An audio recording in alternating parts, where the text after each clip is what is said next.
क्या नाम है तुम्हारा? बोलू। तुमको एक चैलेंज दूंगा।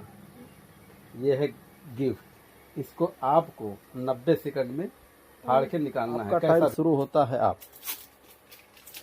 जल्दी, ध्यान रहे, 90 सेकंड में आपको उसको निकालना है।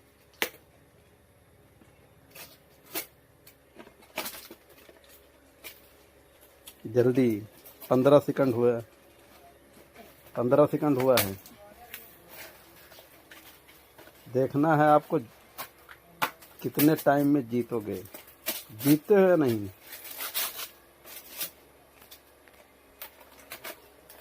जल्दी जल्दी, 35 सेकंड।